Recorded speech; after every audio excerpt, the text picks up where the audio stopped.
عائشہ رضی اللہ عنہا نے بیان کیا کہ رسول اللہ صلی اللہ علیہ وسلم حلوہ اور شہد پسند کرتے تھے اور عصر کی نماز سے فارغ ہونے کے بعد اپنی ازواج سے ان میں سے کسی کے حجرے میں جانے کے لیے اجازت لیتے تھے اور ان کے پاس جاتے تھے۔ ایک مرتبہ آپ حفصہ رضی اللہ عنہا کے گھر گئے اور ان کے یہاں اس سے زیادہ دیر تک ٹھہرے رہے جتنی دیر تک ٹھہرنے کا آپ کا معمول تھا۔ میں نے اس کے متعلق حضرت صلی اللہ علیہ وسلم سے پوچھا تو آپ نے فرمایا کہ ان کی قوم کی ایک خاتون نے شہد کی ایک کپی انہیں ہدیہ کی تھی اور انہوں نے حضرت صلی اللہ علیہ وسلم کو اس کا شربت پلایا تھا۔ میں نے اس پر کہا کہ اب میں بھی حضرت صلی اللہ علیہ وسلم کے ساتھ ہیلا کروں گی، چنانچہ میں نے اس کا ذکر سودا رضی اللہ عنہا سے کیا اور کہا جب حضرت صلی اللہ علیہ وسلم آپ کے یہاں آئیں تو آپ کے قریب بھی آئیں گے، اس وقت تم آپ سے کہنا کہ یا رسول اللہ صلی اللہ علیہ وسلم شاید آپ نے مغافیر کھایا ہے۔ اس پر آپ جواب دیں گے کہ نہیں، تم کہنا کہ پھر یہ بو کس چیز کی ہے۔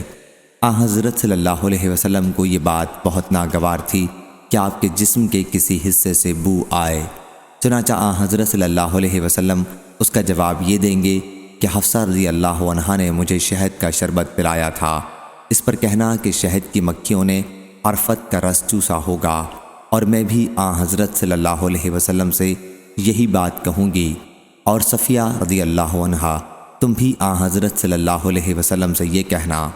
چنانچہ جب حضرت صلی اللہ علیہ وسلم سودا رضی اللہ عنہا کے یہاں تشریف لے گئے تو ان کا بیان ہے کہ اس ذات کی قسم جس کے سوا کوئی معبود نہیں کہ تمہارے خوف سے قریب تھا کہ میں اس وقت حضرت صلی اللہ علیہ وسلم سے یہ بات جلدی میں کہہ دیتی جبکہ آپ دروازے ہی پر تھے۔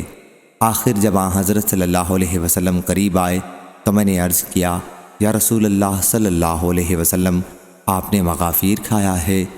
حضرت صلی اللہ علیہ وسلم نے فرمایا کہ نہیں۔ میں نے کہا پھر بو کیسی ہے؟ حضرت صلی اللہ علیہ وسلم نے فرمایا کہ حفصہ رضی اللہ عنہا نے مجھے شہد کا شربت پلایا ہے۔ میں نے کہا اس شہد کی مکھیوں نے عرفت کا رس چوسا ہوگا۔ اور صفیہ رضی اللہ عنہا کے پاس جب آپ تشریف لے گئے تو انہوں نے بھی یہی کہا۔ اس کے بعد جب پھر حفصہ رضی اللہ عنہا کے پاس آپ گئے تو انہوں نے عرض کیا یا رسول اللہ صلی اللہ علیہ وسلم وہ شہد میں پھر آپ کو پلاؤں؟ حضرت صلی اللہ علیہ وسلم نے فرمایا کہ اس کی ضرورت نہیں ہے۔ بیان کیا ہے کہ اس پر سودا رضی اللہ عنہا بولی سبحان اللہ، یہ ہم نے کیا کیا، گویا شہد آپ پر حرام کر دیا۔ میں نے کہا چپ رہو۔